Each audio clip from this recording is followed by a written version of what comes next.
ಅಂಬೇಡ್ಕರ್ ವಸತಿ ನಿಲಯದಲ್ಲಿ ಮೂಲಭೂತ ಸೌಕರ್ಯಗಳ ಕೊರತೆ, ನಿಲಯ ಪಾಲಕನ ನಿಷ್ಕಾಳಜಿಗೆ ಕಂಗಾಲಾದ ವಿದ್ಯಾರ್ಥಿಗಳು.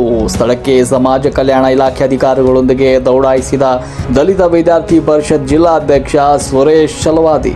ವಿದ್ಯಾರ್ಥಿಗಳ ಭವಿಷ್ಯದ ಜೊತೆ ಆಟ ಆಡಿದ್ರೆ ಹುಷಾರ್, ಹಾಸ್ಟೆಲ್ ವಾರ್ಡನ್ಗೆ ಖಡಕ್ ಎಚ್ಚರಿಕೆ.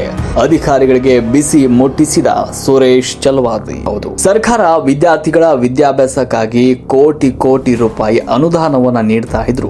ಅಧಿಕಾರಿಗಳು ಹಾಗೂ ಹಾಸ್ಟೆಲ್ ಸಿಬ್ಬಂದಿಯ ನಿರ್ಲಕ್ಷ್ಯತನದಿಂದಾಗಿ ವಿದ್ಯಾರ್ಥಿಗಳು ಪರದಾಡುವ ಪರಿಸ್ಥಿತಿ ಉಂಟಾಗಿದೆ. ಗದಗ ನಗರದ ಅಂಬೇಡ್ಕರ್ ವೃತ್ತಿಪರ ವಸತಿ ನಿಲಯದಲ್ಲಿ ಮೂಲಭೂತ ಸೌಕರ್ಯಗಳ ತೀವ್ರ ಕೊರತೆ ಎದುರಾಗಿತ್ತು. ವಾರ್ಡನ್ ನಿಷ್ಕಾಳಜಿಗೆ ಬೇಸತ್ತಿರುವ ವಿದ್ಯಾರ್ಥಿಗಳು ಕರ್ನಾಟಕ ರಾಜ್ಯ ದಲಿತ ವಿದ್ಯಾರ್ಥಿ ಪರಿಷತ್ ಜಿಲ್ಲಾಧ್ಯಕ್ಷ ಸುರೇಶ್ ಚಲವಾದಿ ಅವರಿಗೆ ತಮ್ಮ ಅಳಲನ್ನು ತೋಡಿಕೊಂಡಿದ್ದಾರೆ. ಇನ್ನು ವಿಷಯ ತಿಳಿತಾ ಇದ್ದಂತೆ ತಡ ಮಾಡದೆ ಸಮಾಜ ಕಲ್ಯಾಣ ಇಲಾಖೆಯ ತಾಲೂಕು ಅಧಿಕಾರಿಗಳೊಂದಿಗೆ ಸ್ಥಳಕ್ಕೆ ದೌಡಾಯಿಸಿದ ಸುರೇಶ್ ಚಲವಾದಿ ಅವರು ವಾರ್ಡನ್ ಅನ್ನ ತೀವ್ರ ತರಾಟೆಗೆ ತೆಗೆದುಕೊಂಡ್ರು. ಇದು ಗದಗ ನಗರದ ಅಂಬೇಡ್ಕರ್ ವೃತ್ತಿಪರ ವಸತಿ ನಿಲಯ. ಇಲ್ಲಿ ಓದಲು ಬಂದ ವಿದ್ಯಾರ್ಥಿಗಳಿಗೆ ಸೂಕ್ತ ಒಂದು ಸೌಕರ್ಯ ಸಿಗದೆ ಇರುವುದು, ಕನಿಷ್ಠ ಆರೋಗ್ಯಕರ ವಾತಾವರಣ ಕೂಡ ಇಲ್ಲಿ ಇಲ್ಲದಂತಾಗಿದೆ. ಇನ್ನು ಊಟದ ಗುಣಮಟ್ಟ ಕಳಪೆಯಾಗಿದೆ. ಮೂಲಭೂತ ಸೌಕರ್ಯಗಳಿಲ್ಲದೆ ವಿದ್ಯಾರ್ಥಿಗಳು ಪ್ರತಿದಿನ ನರಕ ಯಾತನೆ ಅನುಭವಿಸುತ್ತಿದ್ದಾರೆ.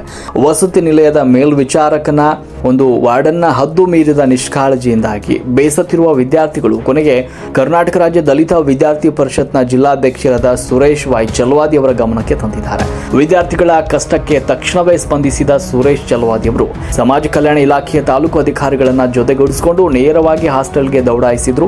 ಹಾಸ್ಟೆಲ್ನಲ್ಲಿ ವಿತರಿಸಲಾಗುವ ಅಡುಗೆ ಮನೆ, ಅದರ ಆಹಾರದ ಗುಣಮಟ್ಟ ಹಾಗೂ ಸೌಕರ್ಯಗಳನ್ನು ಪ್ರತ್ಯಕ್ಷವಾಗಿ ಪರಿಶೀಲಿಸಿದಾಗ ಅಧಿಕಾರಿಗಳಿಗೆ ಮತ್ತು ನಾಯಕರಿಗೆ ಕಳಪೆ ನಿರ್ವಹಣೆಯ ಅಸಲಿ ಮುಖವಾಡ ಕಳಚಿಬಿದ್ದರು. ವಿದ್ಯಾರ್ಥಿಗಳ ಭವಿಷ್ಯದ ಜೊತೆ ಚೆಲ್ಲಾಟವಾಡ್ತಾ ಇದ್ದ ವಸತಿ ನಿಲಯದ ಮೇಲ್ವಿಚಾರಕನನ್ನ ಸ್ಥಳದಲ್ಲಿ ತೀವ್ರ ತರಾಟೆಗೆ ತೆಗೆದುಕೊಂಡ ಸುರೇಶ್ ಚಲವಾದಿ ಅವರು ವಿದ್ಯಾರ್ಥಿಗಳಿಗೆ ಪೌಷ್ಟಿಕ ಹಾಗೂ ಗುಣಮಟ್ಟದ ಆಹಾರವನ್ನು ತಕ್ಷಣವೇ ಒದಗಿಸಬೇಕು, ಅಭ್ಯಾಸ ಮಾಡಲು ಸುಸಜ್ಜಿತವಾದ ಆರೋಗ್ಯಕರ ವಾತಾವರಣವನ್ನು ತಕ್ಷಣವೇ ಕಲ್ಪಿಸಬೇಕು ಅಂತ ತಾಲೂಕು ಅಧಿಕಾರಿಗಳಿಗೆ ಖಡಕ್ ಎಚ್ಚರಿಕೆ ನೀಡಿದರು.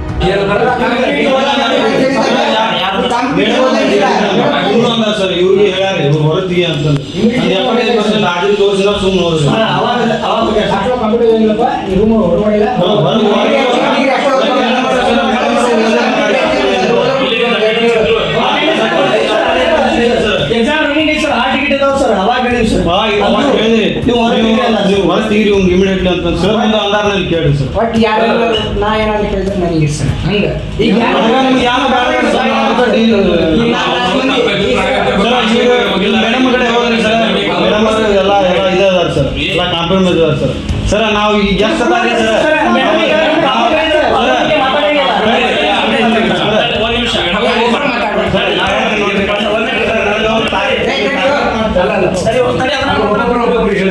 ಈಗ ನೋಡ್ರಿ ಆ ವಿಷಯ ಬಿಟ್ಬಿಡು, ಕಾಂಪ್ರಮೈಸ್ ಇಲ್ಲ.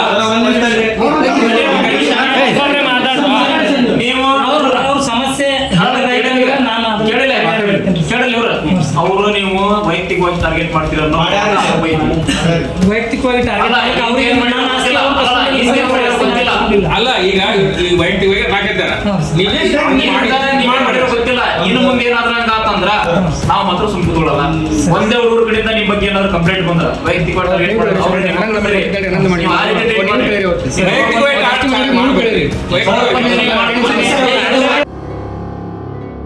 ನಿರ್ಲಕ್ಷ್ಯ ವಹಿಸುವ ಅಧಿಕಾರಿಗಳ ವಿರುದ್ಧ ಮುಂಬರುವ ದಿನಗಳಲ್ಲಿ ಉಗ್ರ ಹೋರಾಟ ಮಾಡುವುದಾಗಿ ಎಚ್ಚರಿಕೆ ನೀಡಿದರು. ಸರ್ಕಾರದ ಅನುದಾನ ಬಡ ವಿದ್ಯಾರ್ಥಿಗಳಿಗೆ ತಲುಪದೆ ಅಧಿಕಾರಿಗಳ ನಿರ್ಲಕ್ಷ್ಯಕ್ಕೆ ಬಲಿಯಾಗ್ತಾ ಇರೋದು ನಿಜಕ್ಕೂ ವಿಪರ್ಯಾಸ.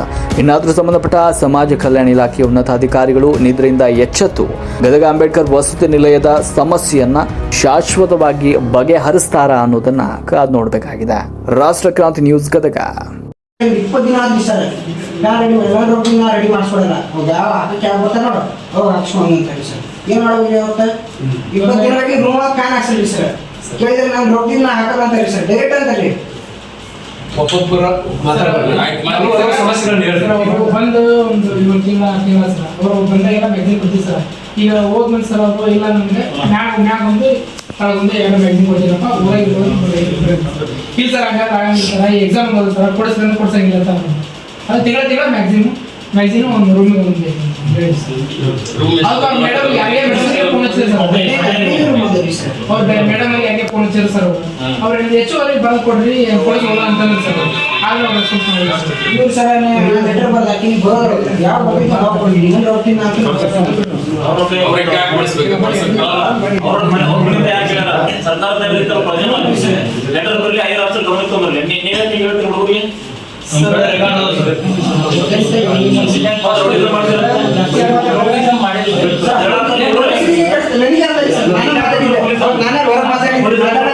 ಪೊಲೀಸರು ಅದಕ್ಕೆ ನಾವು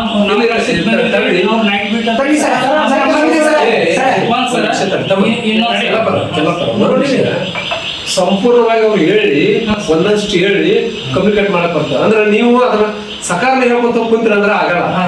ನೀವು ಈಗ ಅವ್ರ ಮೊದಲು ಅಷ್ಟು ದೂರ ನೀವು ಮೊದಲ ವಿದ್ಯಾರ್ಥಿಗಳ ಸಮಸ್ಯೆ ಕೇಳುವಂತ ಇದೈತಿ ಕೇಳ್ಬೇಕು.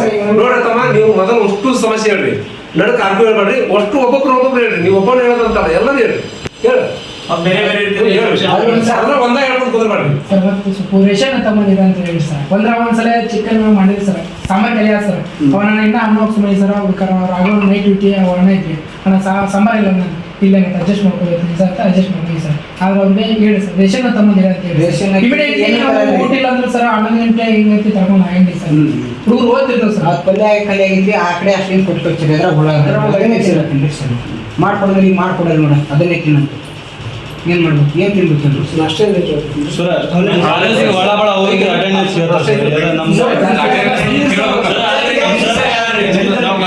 ನಮ್ಮ ಮಕ್ಕಳು ನಾವು ಕೇಳ್ತೀವಿಲ್ಲ, ನೀವು ನಮ್ಮ ಮಕ್ಕಳು ಇದ್ದಂಗೆ ವಿದ್ಯಾರ್ಥಿಗಳ ಆರೋಪ ಏನಂದ್ರ ಅಟೆಂಡೆನ್ಸ್ ಕೇಳ್ತಾರೆ. ಅಟೆಂಡೆನ್ಸ್ ಕಡಿಮೆ ಅಂದ್ರ ನೀವು ಇಲ್ಲೇ ಊಟದ ಎಷ್ಟು ಪ್ರಶ್ನೆ ಬರ್ತಿಲ್ಲ ಅಟೆಂಡೆನ್ಸ್ ಕೇಳ್ಕೊಂಬಂದು ನೀವು ಹೊರ ಆಗ್ತೀವಿ ಅಷ್ಟು ನಮ್ಗೆ ಇದು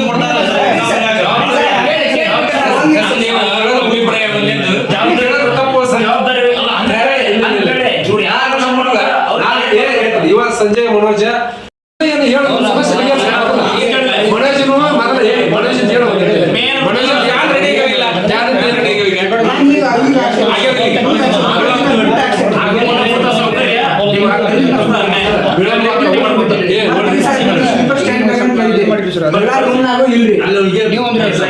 ಸ್ವಲ್ಪ ಸೈಲೆಂಟ್ ಆಗಿ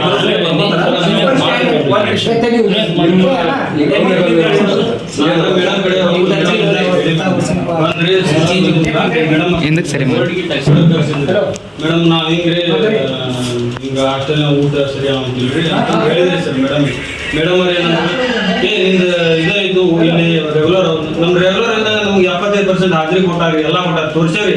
ಅವಾಗ ಏನಂತಾರ್ರಿ ನೀನ್ ರೆಗ್ಯುಲರ್ ಇಲ್ಲ ಇವ್ ಹೊರಗೆ ತೆಗಿರಿ ಅಂತ ವಾರ್ಡನ್ ಸರ್ ಹೇಳ್ತಾರೆ. ಮತ್ತ ಊಟದ ಹೇಳಿದ್ರೆ ಅದೆಲ್ಲ ಮೇಡಮ್ ಇದೆಲ್ಲ ಸ್ವಚ್ಛ ಮಾಡಿಸ್ರಿ ಅಂದ್ರೆ ಅದು ಅಂತ ಹೇಳ್ತಾರೆ ಮೇಡಮ್. ಈಗ ಸ್ವಚ್ಛತೆ ಬಗ್ಗೆ ನಾವು ಬೇಕಂದ್ರೆ ನಾವು ಇವ್ರು ಯಾರು ಬೇಡ ಬೇಡ ಸರ್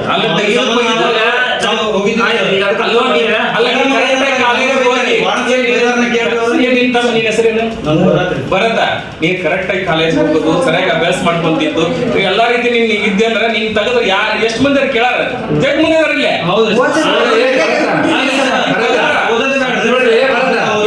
ಇವ್ರದ ನಾವದಿ ಒಂದೊಂದು ತಿಂಗಳಿಗೆ 350,000 ಕೊಡ್ತೀನಿ. ಈಗ ನಡೆಯಲ್ಲ, ಹಂಗ್ ಕೊಡ್ಸಕ್ ಬರಂಗಿಲ್ಲ. ಈಗ ಏನೈತಿ ನಾವು ರೂಲ್ಸ್ ಪ್ರಕಾರ ಏನೈತಿ ಅದನ್ನ ಕೊಡ್ಸೋ ವ್ಯವಸ್ಥೆ ಮಾಡ್ತೀವಿ. ನಿಮ್ ವಿದ್ಯಾರ್ಥಿಗಳು ನೀವು ವಾರ್ಡನ್ ಒಳ್ಳೆ ರೀತಿಯಿಂದ ಕುಂತ್ಕೊಂಡು ಒಂದ್ ಕಡೆ ಈಗ ಈಗ ನೀವು ಇನ್ನೊಂದು ಇವ್ರು ಏನಾರ ಕೇಳಬೇಕು ಒಮ್ಮಿದ್ವಾಗ್ಲೆ ಅದು ಆಗದಲ್ಲ ಅನ್ನೋದಿಲ್ಲ, ಇದ್ದು ವಿಷಯ ಹೇಳ್ಬೇಕು ಅವ್ರಿಗೆ. ಕುಂತ ಮಾತಾಡ್ಬೇಕು ಸ್ಟೂಡೆಂಟ್ ಅಂತ ಕಂಟಿನ್ಯೂ ಮಾಡ್ತಾ ಇದಾರಲ್ಲ ಇಲ್ಲ ಇಲ್ಲ ಈಗ ಪ್ರತಿ ರವಿವಾರ ಒಂದ್ ತಾಸು ಮೀಟಿಂಗ್ ತಗೋರಿ. ಒಂದ್ ರವಿವಾರ ಒಂದ್ಸಲ ರವಿವಾರ ಅಥವಾ ಶನಿವಾರ ತಗೊಳ್ರಿ. ವಾಟ್ಸಪ್ ಗ್ರೂಪ್ ಅದಾವ್ರಿ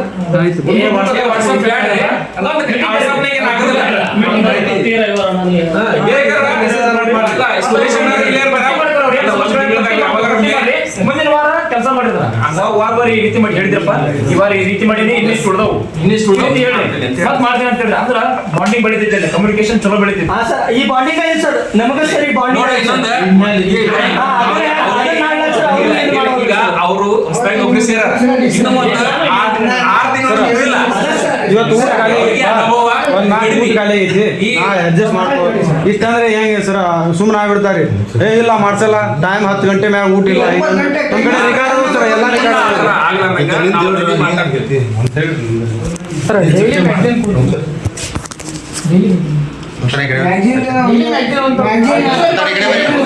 ಈಗ ಸರ್ಕಾರ ಆದೇಶ ಬಂದ್ರೆ ನಾವು ಮಾಡೋಣ ಹೆಚ್ಚಿಗಿದ್ದು ಆಮೇಲೆ ಸರ್ಕಾರ ಈಗ ಒಂದ್ ಹೆಚ್ಚು 350 ರೂಪಾಯಿ ಇವ್ರು ಲಿಮಿಟ್ ಹೇಳಿಸ್ತಾನ ಬಿಟ್ಟು ಸರ್ ಬಂದಿ ಇವ್ರು ನಮ್ಮ ಹುಡುಗರು ಈಗ ಸ್ವಲ್ಪ ಈಗ 75,000 ಮ್ಯಾಗ ಉದ್ಯೋಗಗಳು ಜಾಸ್ತಿ ಇರೋದ್ರಿಂದ ಅವ್ರು ಇವನ್ನ ಅರ್ಜಿ ಹಾಕುಂತಾರ ಹುಡುಗರು ಸೀಟ್ ಓದಾಕುಂತಾವ ಮತ್ತೆ ಈಗ ಕಾಲೇಜು ಮತ್ತು ಕೋಚಿಂಗ್ ಹೋಗಕ್ಕೆ ಸ್ವಲ್ಪ ತೊಂದರೆ ಆಗ್ತಿರುತ್ತೆ ಅವ್ರು ಇಲ್ಲೇ ಓದೋದ್ರಿಂದ ಸ್ವಲ್ಪ ನಾವು ಒಂದು ಟೆಸ್ಟ್ ಅದಕ್ಕೆ ಆದ್ಯತೆ ಕೊಡಂಗ ಹೌದ್ರಿ ಸರ್ ಇದು ಮಾಡೋಣ ನಾವು ಹೋದಾಗ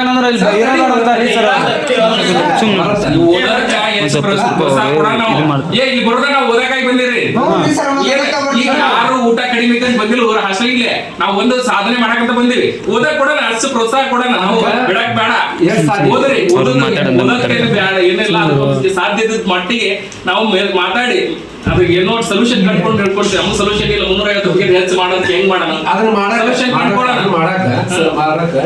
ಮೇಡಮ್ ಅವ್ರಿಗೆ ವಿಶೇಷವಾಗಿ ಈ ಮೇಡಮ್ ಅವರಿಗೆ ನಾ ಮಾತಾಡಿ ಈ ಹಾಸ್ಟೆಲ್ ಒಳಗೆ ಓದಕ್ ಬಹಳಷ್ಟು ವಿದ್ಯಾರ್ಥಿಗಳು ಇದನ್ನ ಮಾಡಾಕತ್ತಾರೆ ಮೇಡಮ್ ನಾನು ಈ 350 ಸಾಲಾಗಿಲ್ಲ ಈ ಮ್ಯಾಗಝಿನ್ ಪೇಪರ್ಗೆ 350 ರೂಪಾಯಿ ಸಾಲ ಆಗುದಿಲ್ಲ ಸ್ವಲ್ಪ ವಿದ್ಯಾರ್ಥಿಗಳು ಬಹಳಷ್ಟು ಅಭ್ಯಾಸದ ಬಗ್ಗೆ ಗಮನ ಕೊಡಾಕತ್ತಾರೆ ನಮ್ಮ ಇಲ್ಲಿ ಉಸೂರು ಈ 1ನೇ ನಂಬರ್ ಹಾಸ್ಟೆಲ್ ಒಳಗ ಅವು ಆಮೇಲೆ ಎಕ್ಸಾಮ್ಗಳು ಅದು ಈ ಸಲ 76,000 ಕಾರ್ಯಕರ್ತರ ಅದಕ್ಕೆ ಸ್ವಲ್ಪ ಹೆಚ್ಚಿನ ಆದ್ಯತೆಗೋಸ್ಕರ ಇನ್ನು ಹೆಚ್ಚಿನ ಮ್ಯಾಗಝಿನ್ ಹಾಕಿಸೋಕ್ರ ಒಂದು ಕೇಳ್ಕೊತೀನಿ ಕೇಳಿ ಕೊಡಿಸ್ತೀನಿ ಯಾಕಂದ್ರ ಈಗ ಹಣಕಾಸಿನ ವಿಚಾರದಾಗ ನಾನು ದಡಕ್ನ ನಾನೇ ನಿರ್ಧಾರ ತೊಗೊಳಕ್ ಬರಂಗಿಲ್ಲ ಈಗ ಹಂಗೆ ತೊಗೊಂಡ್ರೆ ನಾನೇ ಕೊಡಿಸ್ಬೇಕಾಗುತ್ತೆ ತರಿಸ್ಬೇಕಾಗ್ತದೆ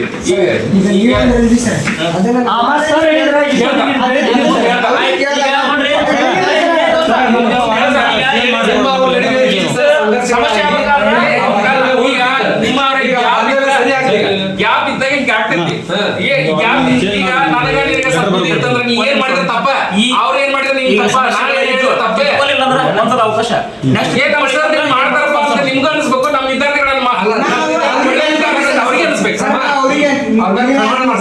ಹೆಂಗಿರ್ತೀವಿ ನೋಡಿ ನಾವ್ ನಿಮ್ಗೆ ಕೋಪರೇಟ್ ಮಾಡ್ಕೊಂಡು ಹೋಗ್ತೀವಿ